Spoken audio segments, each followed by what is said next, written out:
Hello commerce graduates, welcome back to the channel. So guys, जैसे कि आपको पता है हम बिजनेस ऑर्गेनाइजेशन एंड मैनेजमेंट के सिलेबस को कवर कर रहे हैं। आज हम नेक्स्ट इंपॉर्टेंट टॉपिक को डिस्कस करने वाले हैं और कुछ और पार्ट्स बचे हैं। इसके बाद आपका जो पूरा सिलेबस है एज पर एनईपी वो कवर हो जाएगा। राइट, सो अगर आपने टेलीग्राम इंस्टाग्राम में नहीं ज्वाइन किया है तो आप वहाँ ज्वाइन कर सकते हैं। टेलीग्राम ग्रुप में मैं इसकी पूरी पीपीटी जो है वो शेयर कर दूंगी। वहाँ से अपने नोट्स जो है वो प्रिपेयर कर सकते हैं। ठीक है, सो वहाँ पे ज्वाइन कर लेंगे। So without any further delay, let's start this video. So now guys, in this part we are going to discuss this topic, that is objective of plant layout. Plant layout के क्या objective वो हम discuss करेंगे। ठीक है, सो plant layout हमने discuss कर रखा है। इससे पहले आपने नहीं देखा हो तो प्लांट लेआउट की मीनिंग, फीचर्स, टाइप सब देख के आइए। अभी हम समझने वाले हैं कि प्लांट लेआउट का ऑब्जेक्टिव क्या है। जो भी आपने लेआउट बना रखा है अपने प्लांट का, वो क्यों ऐसा बना रखा है, उसका क्या आपका उद्देश्य ऑब्जेक्टिव है। पहला है आपका मेन ऑब्जेक्टिव कि स्पेस का अच्छा खासा यूटिलाइजेशन या एफिशिएंट यूटिलाइजेशन हो पाए।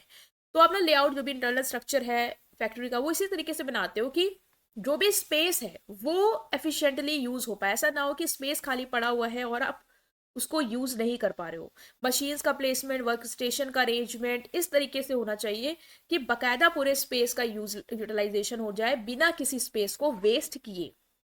नेक्स्ट है smooth flow of material.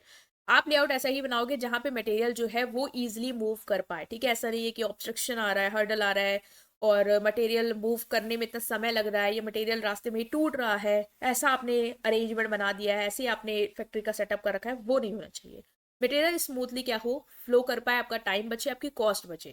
Next है प्रोडक्टिविटी बढ़ पाए। ऑफकोर्स आपका अगर लेआउट ऐसा है कि वहां पे आपकी मशीन्स, इक्विपमेंट, वर्कर ऐसे अरेंज है कि वो बिना किसी हर्डल के वर्क कर पा रहे हैं, वर्कर मशीन को, इक्विपमेंट्स को अच्छे से टैकल कर पा रहा है, उसको समय नहीं लग रहा है, नेसेसरी उसको भागना दौड़ना नहीं पड़ रहा है, टाइम बच रहा है, तो आपकी जो प्रोडक्टिविटी है वो ऑटोमेटिकली बढ़ेगी। आप ज्यादा से ज्यादा फोकस कर पाओगे अपने प्रोडक्शन पे। नेक्स्ट है सेफ्टी और हेल्थ रहेगी सही। ऑफ कोर्स लेआउट ऐसा है जहां पे सेफ वर्किंग एनवायरनमेंट है। मान लो ऐसा लेआउट हमने बना रखा है कि वर्कर मटेरियल को लेके जाता है तो उससे चोट लग सकती है, बट वैसा नहीं है। आपने ऐसे देखा कि सेफ्टी प्रॉपर है हमारे लेआउट में, एक्सीडेंट नहीं हो रहे, प्रिवेंट कर रहे हो आप वो। ठीक है, तो वहां पे क्या होगा, सेफ्टी और हेल्थ रहेगी। तो ये भी आपका ऑब्जेक्टिव होता है कि आप ऐसा लेआउट तैयार करो जहां पे सेफ्टी और हेल्थ को आप इंप्रूव कर पाओ। फ्लेक्सिबिलिटी हो, मीन्स लेआउट हमेशा ऐसा ही बनाना है कि मान लो कोई भी चेंज करना है कि मशीन्स का अरेंजमेंट ऐसा नहीं वैसा हो गया, टेक्नोलॉजी अपडेट हो गई है, तो हमें इस तरीके से आप प्रोडक्ट का सीक्वेंस अरेंज करना चाहिए।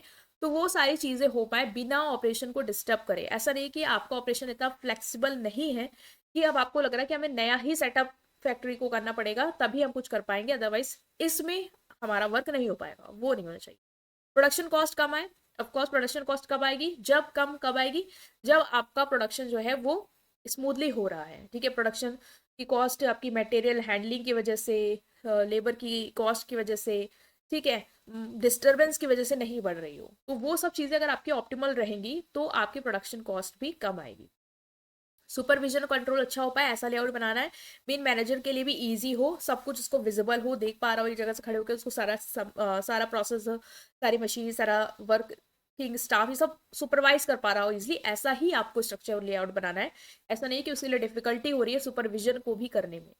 इम्प्रूव्ड वर्क मोरल, अगर वर्किंग कंडीशन अच्छी होगी, वर्कर को ज़्यादा दौड़ना भागना नहीं पड़ रहा है, मूवमेंट कम है, ठीक है, इवन उसके लिए इजी है, वर्क इन्वायरमेंट प्लेजर है, प्लेजरेबल है, ठीक है, तो वर्कर क्या रहेंगे, सेटिस्फाइड रहेंगे, उनको लगेगा कि हाँ ये स्ट्रक्चर लेआउट जो है फैक्ट्री का अच्छा है, बढ़िया, सारी सुविधा है यहाँ पे, कोई भी दिक्कत नहीं है, तो वो वहाँ पे टिकना भी चाहेंगे और वहाँ पे रहना भी चाहेंगे और अपना बेस्ट देना भी चाहेंगे। राइट, सो ये था आपका कि क्या ऑब्जेक्टिव है प्लान लेआउट के। इससे पहले वाले पार्ट्स जरूर चेकआउट करेंगे, स्मॉल टॉपिक था। वीडियो को लाइक करेंगे, चैनल को सब्सक्राइब करेंगे, अपने फ्रेंड के साथ जिस पूरी प्लेलिस्ट को जरूर शेयर करेंगे। Thank you.